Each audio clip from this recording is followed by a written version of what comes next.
This is a View from the Bridge, official podcast of the Belfast Giants for kingdomofthegiants.com. Today is Tuesday, the 7th of October, 2025. My name is Patrick Smith. I'm joined by the Belfast Giants statistician, Mr. David MC, and joining us once again, one of the voices on Giants TV, that is Stevie Boucher. How are you doing, lads?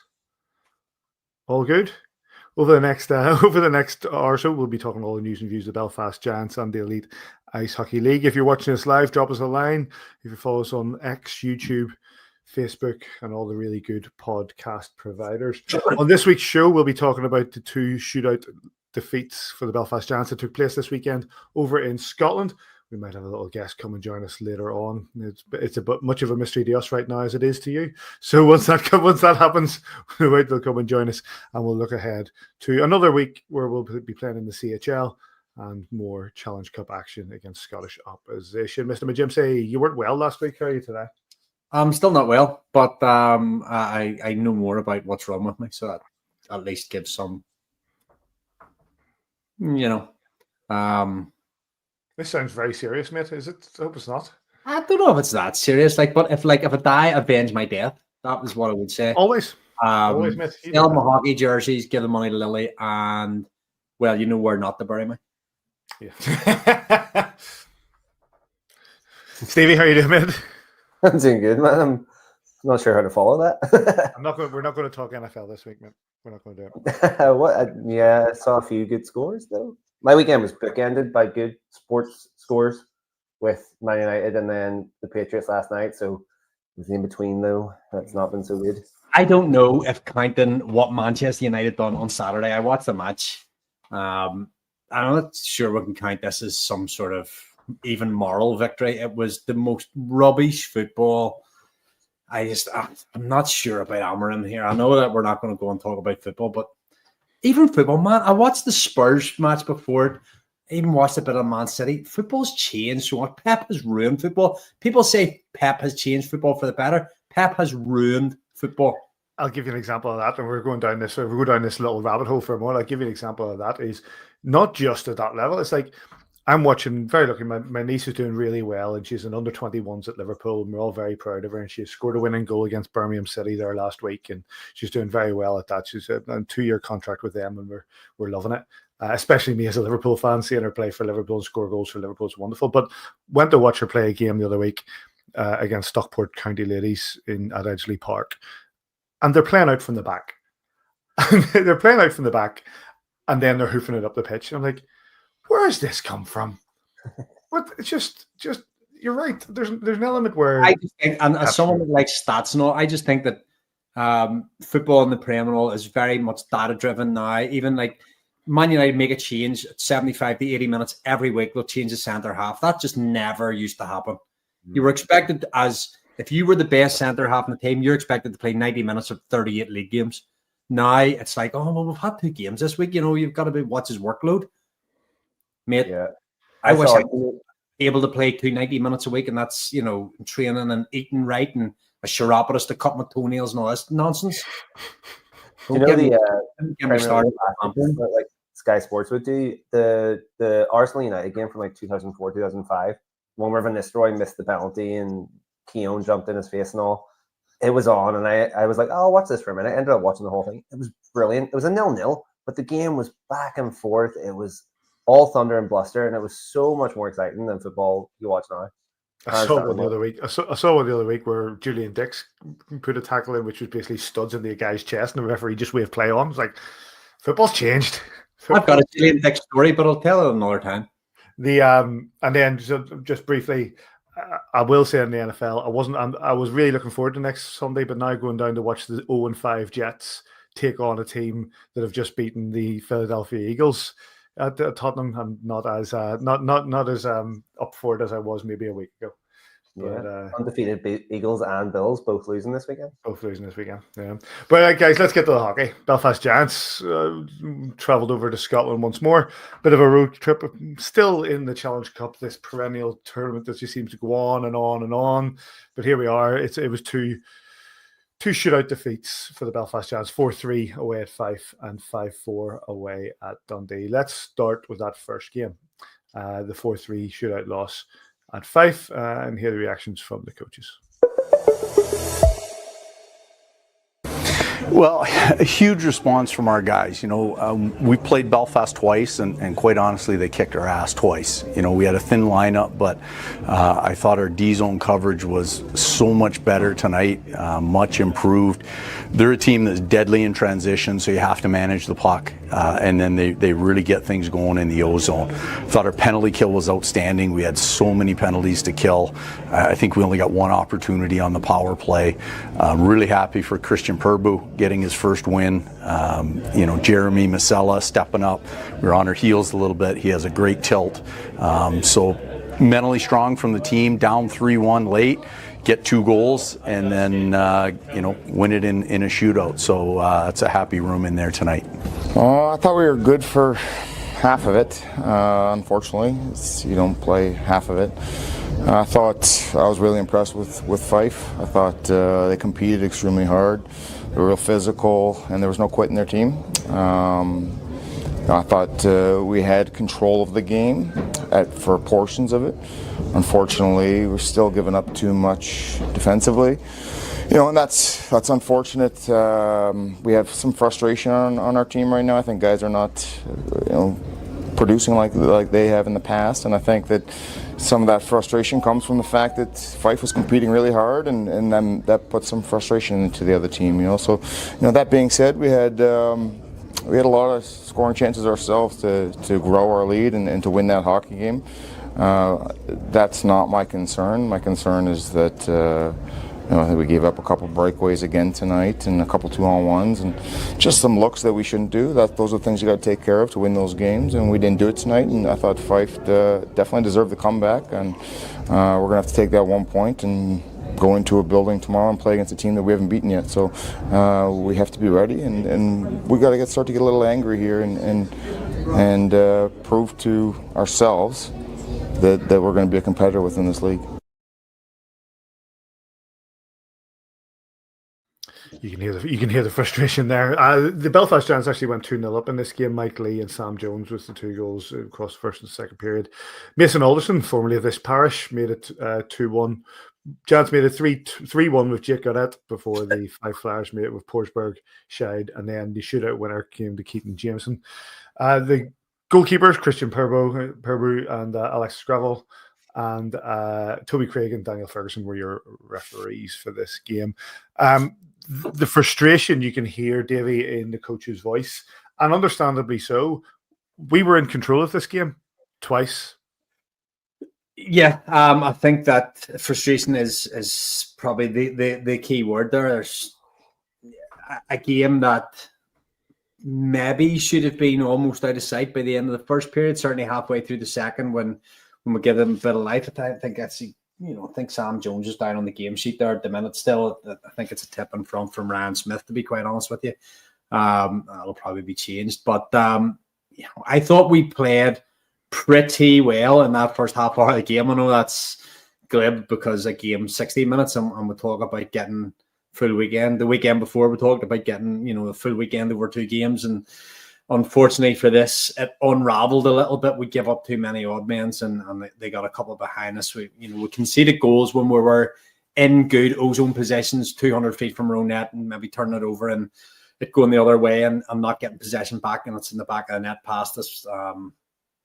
I thought if you want to analyze period by period, I thought it was a pretty good first period with a lot of ozone pressure. We cycled the puck, especially down in this corner, very well. If you're looking at the highlights on YouTube there, I thought we cycled down there well. We made 5 claps in towards their own net. Okay, they gathered around, but that gave us a lot of nice gap there for the 2D men to come on and get a lot of shots on, a lot of shots for redirects and stuff. Maybe that's one thing we could be doing better, getting ourselves in front a little bit more for those redirects or those dirty goals, that we're not getting those secondary scoring opportunities. There's Ben Lake going at it. He's obviously came off the bench. He's trying to play a wee bit angry, that line of Whistle and Long are, getting limited ice time and trying to fight for a bit of ice time, if you like. And it just got frustrating whenever they got the goal back.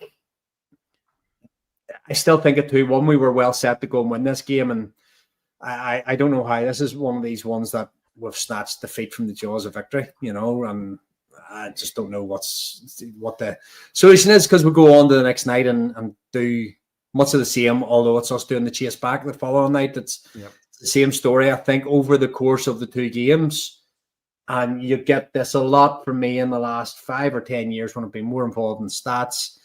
We've done more than enough in both games to win both games. But at the end of the day, if you don't put the puck in the net when you're in the ascendancy in games, you're going to be in trouble further down the line. And I think that's where we're at the minute. Stevie, it's like I say, the line is frustrating, but it's angry in the fact when we know this team can perform, we've seen this team perform, but and we'll come to the Dundee game, which peed me off more than this game, to be honest with you. But it was, we can see that they have the ability. It's just finding, great goal there, but it's finding, as Davy says, the back of the net is becoming a bit of a problem. Yeah, as you say there, that was Jones' ripper of a one-timer from that left face-off circle. And, as you say, that shows they can do it. I don't know. I think last week we said the team's looking for consistency a little bit. And they finally looked like they were clicking with that 4-point weekend against Glasgow. And then, this weekend, we take 2 points from a possible 4, but it's 2 L's in the column. And Yep, it was just frustrating. I think Fife came out a little bit, I think, with the bit between their teeth. I don't know what it was, if it was a bit of embarrassment maybe from the 8-0 against us before, or what was happening. But there was a spot right early on in the highlights, I think it's shown, Mason Alderson nearly got the better of the defenseman heading back towards his own net. He just kept stabbing at the puck, trying to get a little touch on it, and it ended up coming right into Gravel's glove, right on the crease. And I was like, that was very dangerous. And from that moment on, Alderson had another 1-on-none, and then he finally got that goal there. Again, just by sticking at it. He Giants all around him there. He just stuck with it and dug it out and got it past Gravel for the goal. So I just think Fife probably just had a little bit of a chip on the shoulder and wanted to come out. Giants, though, and Davey, you said it, and Adam Keefe said it in his post-game interview, we played well for 30 minutes. And then after that, it just seemed to fall apart a little bit. Too many chances being given up, too many one-on-ones, too many odd-man rushes. And if you do keep doing that, you're going to end up getting punished. And Fife got it into overtime and possibly had the better of the overtime. I 100%, I think they had the better of the overtime. Yeah, ended up going to the shootout, and then shootout is that lottery, like they say. Davey, what we'll say, I want to come to this later on in the show, but we see a lot of these results going right across the league. You see that Sheffield are beaten at home by Glasgow, and that Nottingham take a loss and then go into Cardiff take 2 losses at home, including being shut out 5-0 by Nottingham Panthers. Teams have gotten stronger, but so have we, and we've said this. So have we. We should be going in here. We should be riding the crest of the wave when we're 2-0 up and when we're 3-1 up. We should be seeing these games out. Yeah, and that'll be a frustration for the coaches. It'll be a frustration for the players because they know they've got more to give, and it'll be a frustration for guys that are used to having a few points under their belt at this stage of the season that just haven't got firing yet. And there'll be frustration all around, but all you can do is go back to work the next day and try and figure it out. And I'll use the term glib again, but follow the process that has brought so much success over the last decade, and things should be okay. This club has a firm foundation, and it's shown over time that and I've said on this podcast many times over the last 20 years, Paddy, you don't throw the baby out with the bathwater here. It's not panic stations yet, but that was a weekend where, after the previous weekend, I expected a little bit more. I'm sure everybody within the office and the locker room expected more as well. And unfortunately, just little details, just all it is. It's little tiny details within games that aren't picked up like that. I'm not sure if that was the goal where the guys, he's rolled round and somebody's had a little check over their shoulder. They've left him alone at the back stick. They've just glided inside and he's just stood his ground. I'm not sure whether it's just a shot that's came off Gravel's pads or whether it's gone straight through to him and it's a tap in. There's two back stick, maybe 3 back stick tap ins. There was one last week as well. So it's just little details that we're just not 100% on yet. It's still early in the season, but these are details because there's repetition of the same things going wrong that people are voicing their concerns for sure. 100%. Let's crack ahead here and let's look at the game that took place the next night. It was another shootout defeat for the Belfast Giants. It was a 5-4 win for the Dundee Stars. Let's hear from the coaches. Great response after last night. We don't make it easy on ourselves sometimes. We had to grind that one out. But most of our victories this year so far, we've had to grind out those wins. Some timely scoring tonight, by different guys. And then obviously our special teams is letting us down right now. Obviously our power play and penalty kill have to get a lot better. We had the second best penalty kill in the league last year, but we haven't changed our system on that, just the personnel. But power plays are evolving, and we have to make adjustments, and that's me. That's on me to do that and find a way this week to do that, get us better in that department. So, but overall, happy that we got the win against a very good Belfast team that pushes offense all the time, and we were able to shut the door there at the end. Played for 40 minutes. Thought the first period was okay. Controlled the puck majority of the time there. Second period, I don't think we came out. We lose the hockey game in the second period. Third period, I liked our pushback. I liked our belief there. Unfortunate for us to give one up. We can't be playing with it at the blue line. We give up an odd man rush and it ends up in the back of our net. But again, I liked, obviously our power play was quite good there. Gets back in the game. Bit of belief on the bench. That's what we need. We're going through something right now. And we're going to try and focus on that third period feeling. Obviously, to claw back a point, we'll take it, but certainly not type of expectations or standards that we want to set for ourselves. We're coming in to win this thing, so we have to get much better defensively, and we need that feeling that we had in the third period of we're not going to quit. And I thought the guys did a fairly good job there in the third period. Giants goal scorers, 2 power play goals for Jordan Karaguchi. Ryan Smith and Nicholas Gray made 4. For the Dundee Stars, it was Berry, Jurgens, Kiley, Olsen, and then Dryden Dow with the shootout winner that gave the Dundee Stars the 2 points. It was Jared Fisk against Jackson Whistle in goals, and your 2 referees were Daniel Ferguson and Graham Roger. I'll start with you on this one, Stevie. No highlights. It's Monday. It's Monday. Anybody who watches us live knows that if A View from the Bridge starts bang on 9 o'clock, it's pre-recorded. This is pre-recorded, so we don't have any highlights as yet. I'm not even here. I'm in a different country. You're at this moment in time, Davy's in Switzerland. But sorry, come back to the point. This game, Stevie, was frustrating from a different way. It's sort of the flip of what happened in the Fife game, whereas in the Fife game we had control and we lost it. In this game, Dundee had control and we got it back. Yeah, we were chasing constantly, weren't we? Yeah, again, I think you're right. Frustrating especially after taking the loss against Fife, going into Dundee the next day, knowing what Dundee can do against us and what they have done already this season against us. I expected a little bit more. I thought we'd have gone out a little bit more all guns blazing than it was. It was Dundee who went ahead, and we had to chase. And I mean, yeah, I think Dundee two goal lead twice in the game, if I'm right, and we had to try and claw back constantly. Now, as Adam Keefe said there, first period was okay. Second period is where we lost it. Third period, he liked the pushback, but you're not going to be very successful if you keep giving yourself mountains to climb, and that's what we did. So we got it back to take it to overtime, and it was a couple of excellent penalties in overtime from Dow and Yemenen to win it for Dundee. And yeah, just disappointing after the loss against Fife to have another loss against Dundee on the road. And I think as Adam Keefe says there's frustration in the room, and they're trying to figure it out. But hockey's well underway now. We're into October. We've got the Elite League right around the corner. How long can you say we're figuring it out? And at what point is it time for that to actually click? It's a good point, Davey. In this game, as Stevie said, we were chasing and we were chasing and ultimately we chased it back to level and we salvaged a point. But so far in Dundee, we haven't had the run of things at all.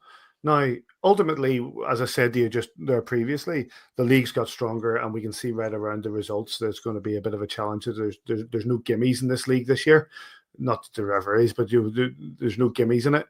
However, this game did have a cause for concern. In what regard? In the fact that we should, this sounds really, what's the word? I believe that we should be learning against Dundee, and it doesn't seem that we are. I think that's a fair comment in that we've now played them 3 times. Well, no, 3 times in Dundee or 3 times overall. 3 times overall. I think, look, I'm a glass half full guy. You got to look at the positives. Good with the extra man, a couple of power play goals. Yes, lessons to be learnt there. For large periods of the game, again, quite dominant. Didn't fill the net whenever we had those multiple opportunities. Good ozone pressure. It's the same details that went missing in Fife, that went missing the couple of weekends before. So that's where my cause for concern would be, that it's the same little things occurring again. Yep, league's just around the corner. We're still sitting nicely in the Challenge Cup group. Of course, we want to be sitting where we've sat for the last number of years, because you know that final, if you're lucky enough to get there in February, March, is lovely to host. But you know, we have to remember that we're being a very, very spoiled fan base, and sometimes sport hurts, lads. And just at the minute, sport's hurting a wee bit. You just got to stay with the process and believe that we've got the right man behind the desk here and behind the bench, and that, you know, things are going to be all right. But that doesn't mean you're not allowed to critique or say that, you know, you're not happy with the performance. I think there was enough showing on Sunday night and Saturday night that those 2 games could have been wins. But, you know, I think at this stage, you got to just take positives and hope, you know, big game. It'll be tomorrow night, because, as you've already said, this isn't live. But, you know, and then back into action again. This is a difficult time for the Giants, and this is hard to go a double header in Scotland, fighting hard travel with that storm, straight to Switzerland. They're all week, back on Friday, you know, in the wee hours of Thursday night, and then straight back into action at the weekend. It's a tough time, so just temper expectations at the minute while the guys get the CHL out of the way. Another couple of games in it, and then we can get into league action and start worrying about it. I take your point on that, absolutely, but I would counter it by saying, for regards to this Dundee game by saying that Dundee had travelled down to Sheffield, got tanked, came all the way back from Sheffield, and all we had to do was travel up the coast, having played Fife. So it looked on the ice as if the Dundee Stars were the fresher of the 2 teams, which was a worry. You making a statement or asking a question? So you can't get away. You can't get rid of the old. Listen, Corey Nielsen did that to me once. You can't do it every week.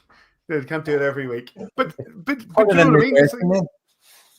So what I'm saying is that a worry, the fact that they looked fresher, considering that we were the team who basically had a shorter distance to travel. They were down to Sheffield. I'm not sure fresher is a fair. They came out with more jump, man. There was no doubt about that. I think that they came out with a level of confidence that a home team should, on a Saturday night in front of a decent home crowd, on a team that is riding a little bit of form against us, a little bit of expectation has risen for them against us.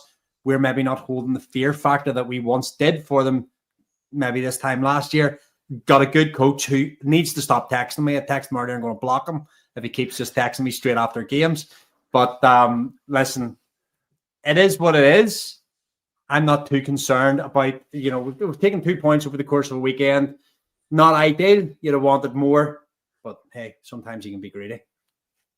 I think on what you're saying, Patrick, though, about the learning from the previous games against Dundee, are we learning from our mistakes? I'm not sure, because, you know, when you're in that ozone and you're getting pressure, you want to try and ramp that pressure up. Gabe Bass had just hit the post, and the puck drops out to the left-hand side on the blue line. I'm not sure who it was, but there was a very tame kind of loose pass just tapped into the zone. And from that, Dundee break and they go and score, and Jurgens gets that goal, and that puts them back in the ascendancy.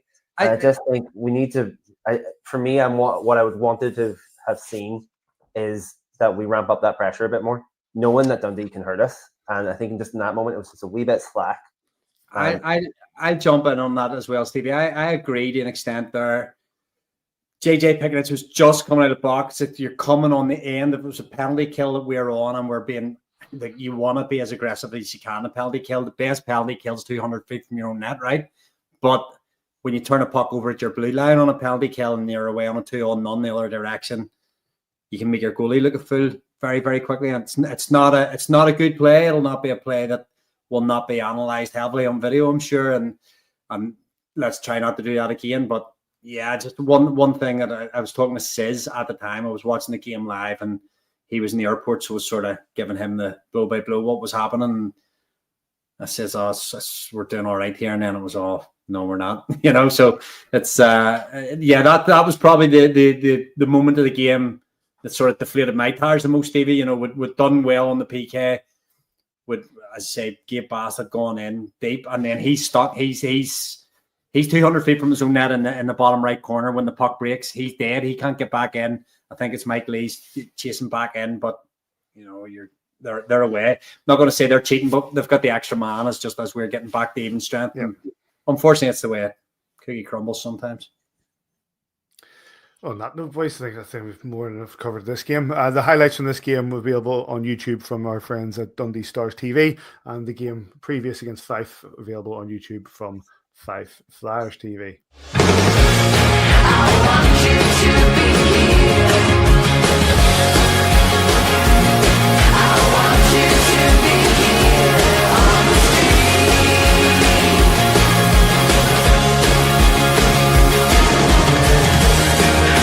street. This is our time.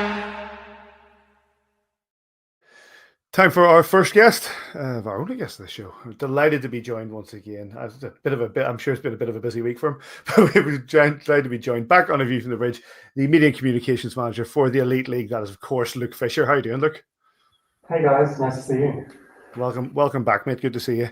A busy week for you?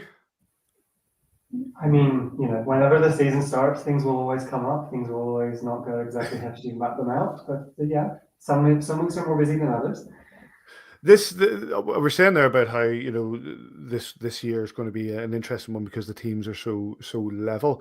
But from your point of view at Elite League level, what happens on a day to day? How when it comes to what you're doing, what is it that you do on the day to day basis that just keeps this league ticking along?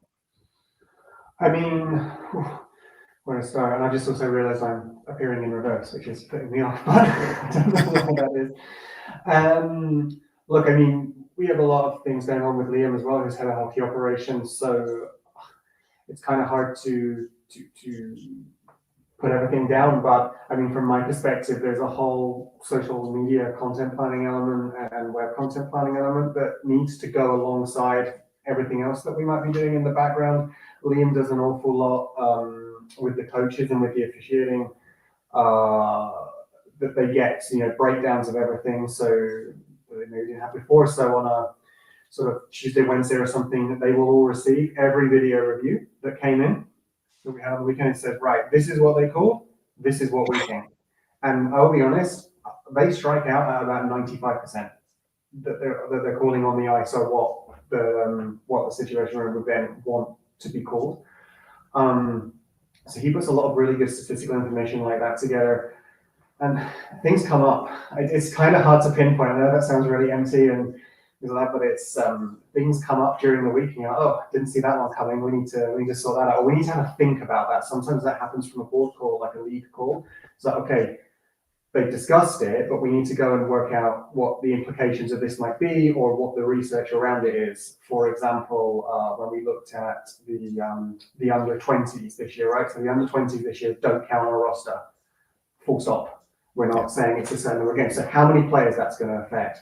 What are we trying to do? How many were there in the previous years? Are we then making sure that that's the right thing? Yes, we think it is. This is what we can propose. So sometimes those things will also come up, but are not necessarily in what you've planned for the week or the month.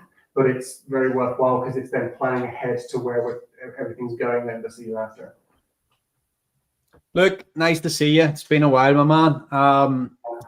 Without giving the financial or the FT too much oxygen, this article that they put out this week, the league have obviously made a statement on from our own position in Belfast as a club that was set up specifically with women in mind. Believe it or not, I had this an interview with Bob Zeller and Albert Masland a long time ago where they said one of the very key factors in Belfast was finding a place where women could go and enjoy sport in Belfast with their partners. as a club that was set up, this article hasn't done hockey in the UK justice at all. No, I think to be honest, I think it's grossly misrepresentative of quite a large proportion of our fan base. And I think I understand why a lot of people feel, misrepresented, that a conclusion's been drawn in this article and portrayed a proportion of our fan base in a certain way that definitely, it may be true in a couple of cases, but it's not true in every case, right? So, I mean, we did have that statement.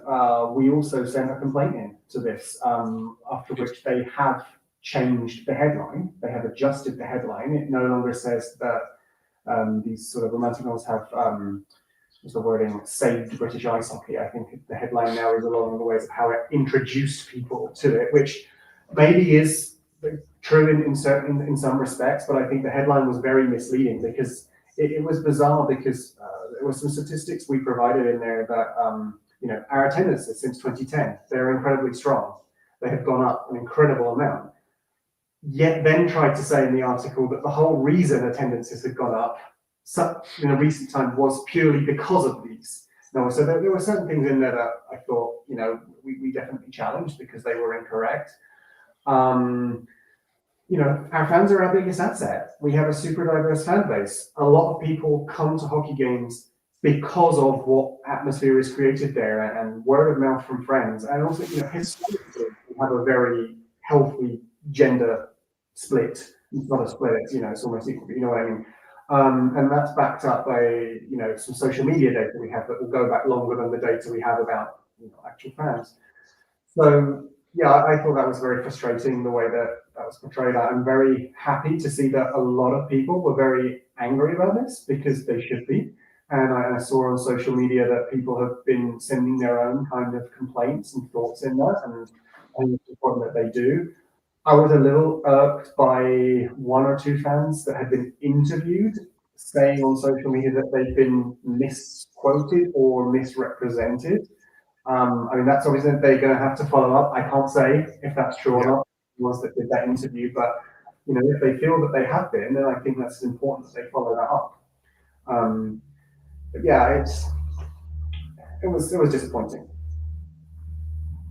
As you say, there's definitely a journalistic integrity there in terms of properly representing fans' opinions, especially if they've been interviewed like that. But I think, and in Belfast, we're kind of a unique situation in terms of the country, and we're very much. And we had Robert on last week, the chairman, saying about how we're in the land of Giants. Everybody is equal. Everybody is welcome at Belfast Giants games, and I think that's a real feather in the cap. The league's attendances have been growing. That's been such a success.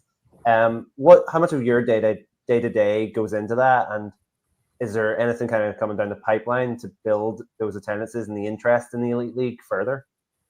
Well, I think we have to give a lot of credit to the teams here on the attendances because that's not necessarily something that's central. Like, I wouldn't say we are responsible for the amount of people that come in replacement. And I think the teams have got an awful lot better about the way that they approach getting new fans in or keeping existing or casual fans coming back. And certainly since the pandemic, I think they've got very, very smart at, where are the best places to do that? Where are the best places to try and target or advertise or do paid campaigns and things like that. So I think that's really down to the hard work that the teams put in. And social media has been such a big part of that. And obviously, I think since I came into the league in 2018, very late, I think the jump in where our social media is kind of plays into that and extends that. Because I think, you're going to be a fan of your team first. You're going to be a Belfast Giants casual observer, then you want to convert them into a fan, then you want to make them a season ticket holder. The Elite League is a little bit secondary to that in terms of your overall experience. But I think you want to see that the Giants are part of something much bigger and something that looks very impressive. And I think where we're trying to get things with that have gone quite well. Like a couple of years ago, from our side, we then started putting together all the graphic packages that come on streams. So every stream is now the same. Every stream has got the same graphics. These are all pre-made. The teams have to make them. They all come out of the API. It's all automated. Everything's set up. But it took some investment to get them designed, to get them built, to make sure they're still working on a game day. All of these things. So I think all of that kind of supports the hard work that the teams are doing to just show it's just about showing the professionalism in the professional league, right? So I think that's where we go with that. It's interesting that as well. It's like, I think that also feeds into, a mixture of questions of that and the FT. Obviously, the FT article is a more of a negative link to our where we break into the mainstream. How does this game break into the mainstream in a positive way, the mainstream media in a positive way? Because arguably, we're on streaming platforms. TV deal is not there, but getting coverage on the likes of the BBC or ITV or Sky Sports or TNT is something that we like. As a prime example, I'll throw it, is the fact that this morning I was listening to BBC Radio Ulster, and they went through the sports, and the Belfast Giants were not mentioned on the sports report this morning, despite playing 2 games at the weekend. It's a brick wall sometimes of trying to get that into sort of the mainstream media. It is a frustration, and even certainly I think the Giants were away this weekend, but I think on weekends where you have home games, that sometimes you have more fans in the SSE arena than football teams are getting combined, yet still. So, I mean, there does, in a sense, seem to just be this invisible brick wall where people are a little bit allergic, but I also think you have to flip that on its head a bit and just say, no, hang on, how successful are we being? We have never been this popular. Right? Mm-hmm. We have never had this many fans coming to Elite League games, and it's being done without. It's not as if there's been, you can look at some other sports, some other examples where they've had some great coverage or they're online and then they go bankrupt, right? So basketball, as an example, I think the basketball league's gone bankrupt or had a change ownership twice now in the last 3 or 4 years, and that was free to air. Free on YouTube. It was then on Sky TV. A player had it as well. Yeah, so sometimes I think it's hard because you don't want to say you don't want something, but I think sometimes you also want to make the best of where you are with it and actually embrace that. Say, well, if we can convert those people, if we can convert and get that mainstream media coverage, fantastic. If we can't, well, actually, we have a really good product here. We are as popular as ever been. The national team, right, is playing multiple seasons now. They've stayed up in the elite group. They've been relegated. They've gone back. Right, everything's looking quite good in that sense. So let's enjoy what we have here, and if we can take it that next step, we take it that next step. But if not, here we are, and let's just enjoy the success we're having at the moment. Let's quickly talk about Luke Fisher. Whenever you came in here, look, I think you quoted late 2018 or late into the 2018 season. Yeah. Did you see yourself? Obviously, the speed bump of, as we'll call it, of COVID didn't help get you off the ground. But like 7-8 years later now, did you see yourself back in 2018 being here almost a decade down the line? I mean, I never dreamed of anything more than appearing on this podcast on a Tuesday night at sort of 10 at night. It's what everybody dreams of, mate. It's the big one. Hard question, because I think when the pandemic came, no one knew what was going to happen because fans are our biggest asset, and we couldn't play without our fans.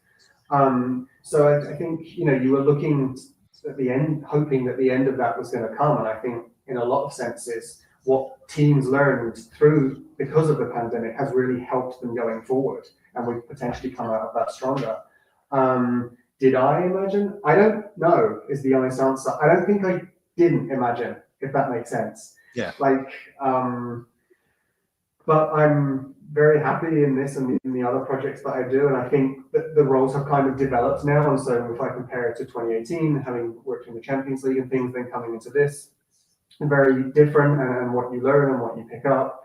And say one thing, the amount you learn from someone like Tony Smith is incredible, because he has worked way more years than I ever have, but has been around different kind of companies, has so much experience, and just watching people like that. And Todd is very good at things like that as well, and others. But when you're on a call like this and you see the dynamic and how things work with people and how they present themselves, I think that's actually quite an interesting and rewarding learning curve as well that people don't see. And I guess it's the same in any job, right?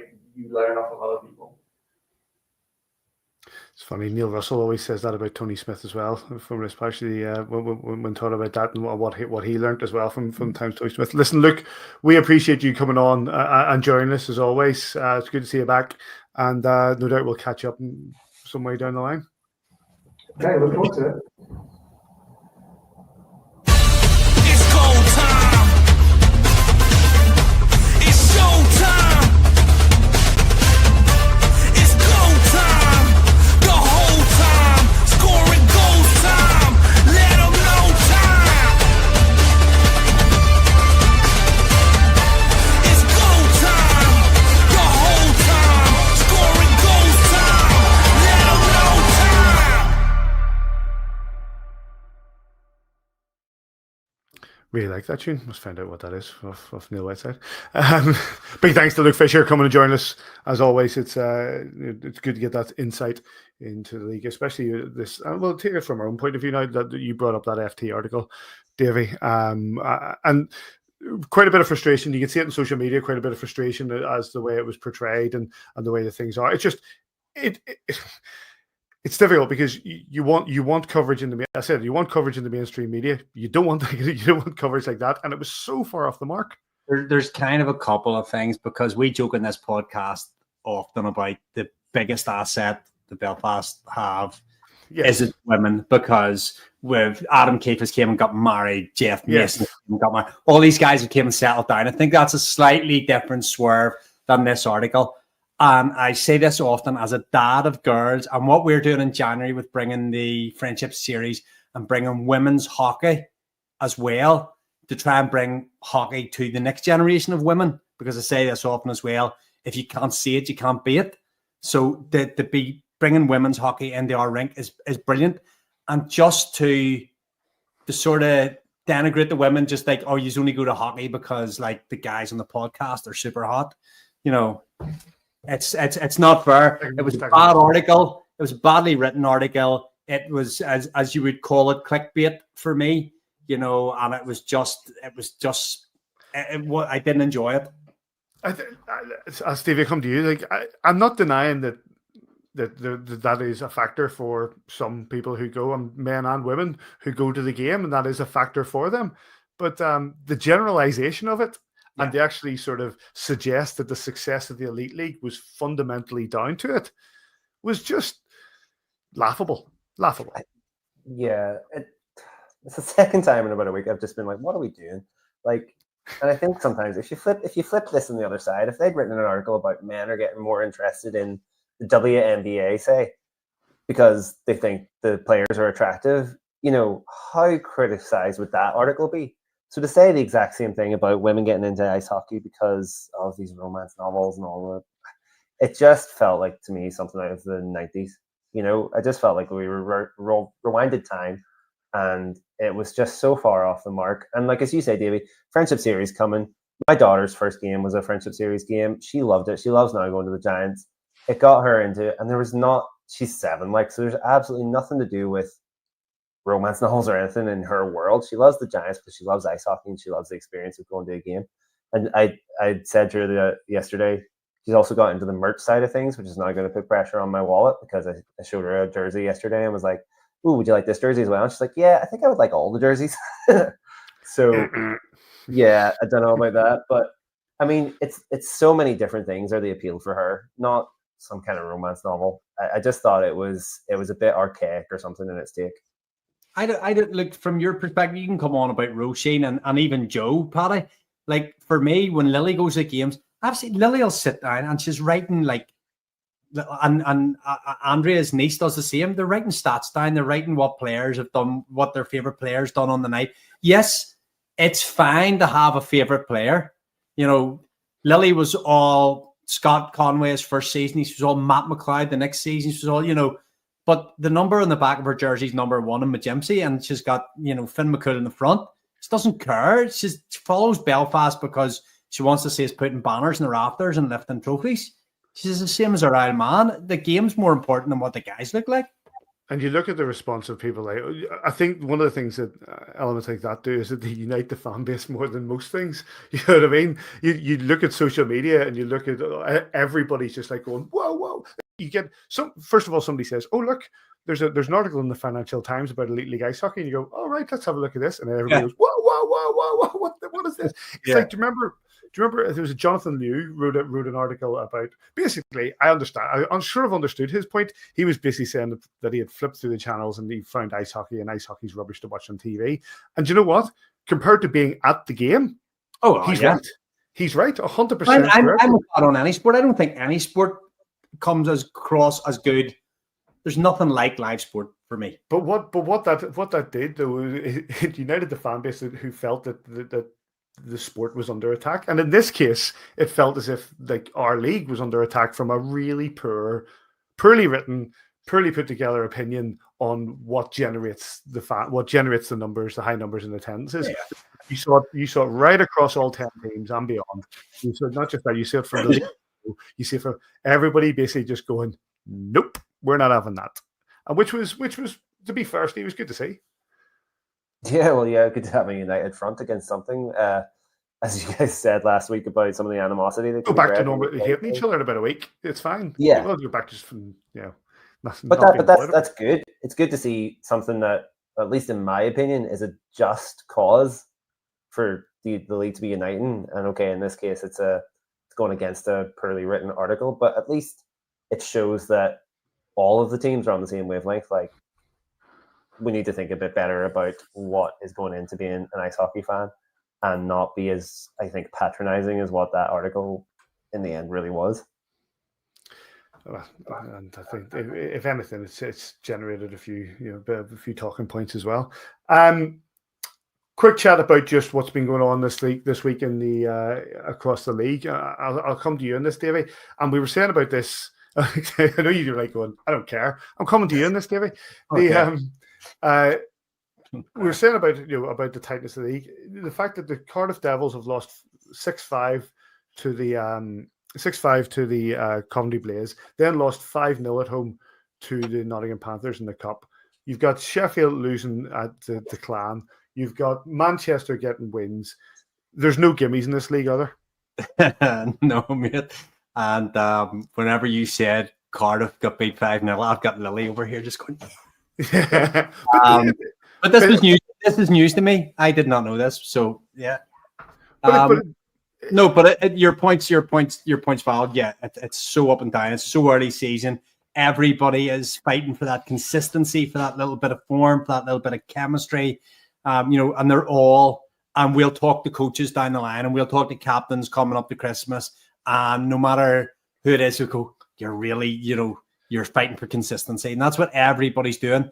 But whenever this league, there's seasons that come around where there just seems to be so much more parity than maybe other seasons. This seems to be a season. We talked. I listened to an old podcast from back in the time of TV's Neil Coach Russell, and I can't remember who we had on. Coach was talking to them, and they were talking about the parity in the league getting better, and it's getting better year after year. I'd love to see it. Does it scroll around the league table here? No, I didn't put. I haven't put. I tend not to put the league table on this. I know it's so upside down because we haven't played a game. I don't know if we're the only team, but in terms of like the league, I don't even know how that looks at the minute. I haven't checked. Glasgow have played 3 games there. Top. Nottingham played 1 game second. Sheffield played 2 games third.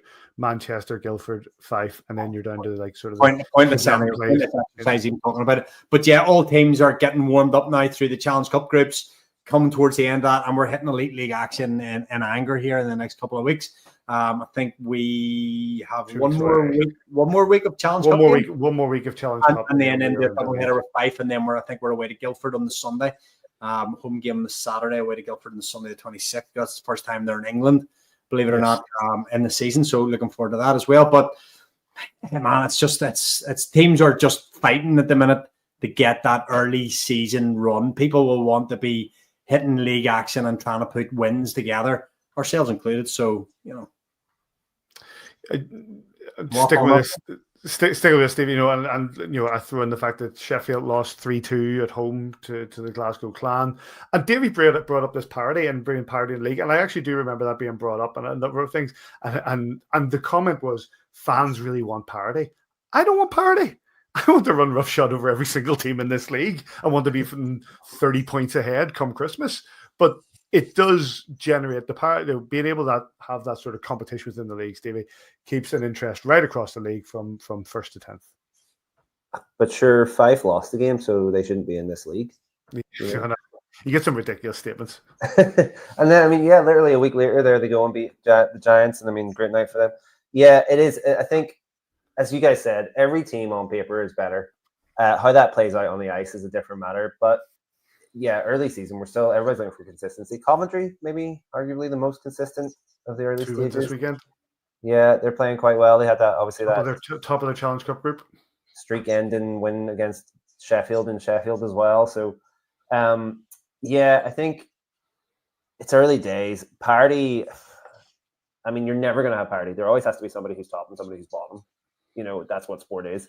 But if every team can at least be competitive, and I think the Elite League, for the most part, there's very few teams who go out there and get, record low points at the end of the season, and there's very few who get record high points at the end of the season. I think in some ways, Nottingham getting the win in the playoffs was probably a good thing as well, to share out some of those trophies that have been hogged. Sorry, Davey. Whoa. By a couple of teams. Back yourself up there, son. Stevie comes on to View for the Bridge for the second time, and he's already chucking bombs. There we go.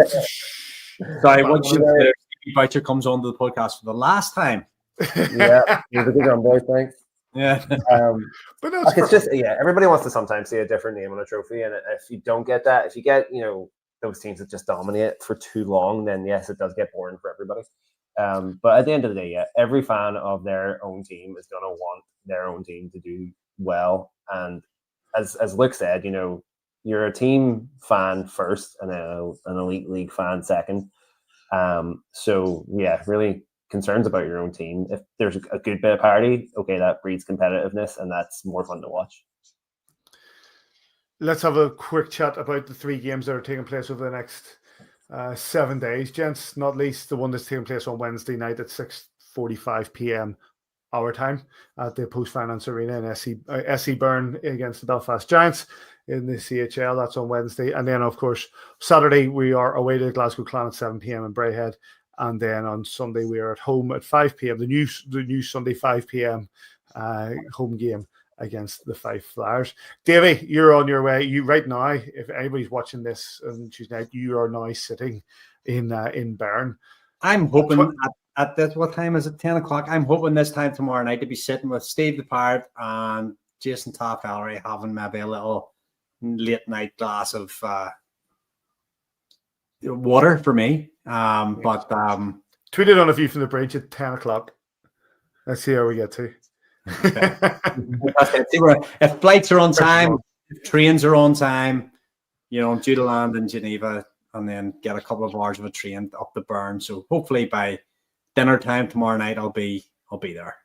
A 29-man roster. They do have their injuries at the minute as well, but over 300 NHL games in that team. 240 World Championship games in that team. You guys played 400 games in CHL, 700 games in the AIHL. There is a lot of firepower. We've got Ben Lake. Nothing to worry. Nothing to worry us. It is a challenge, Stevie. I'm a little bit nervous about it.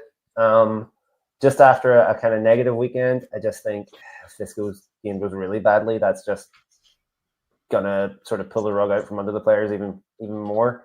But earlier in the season in the Champions League, we were very good.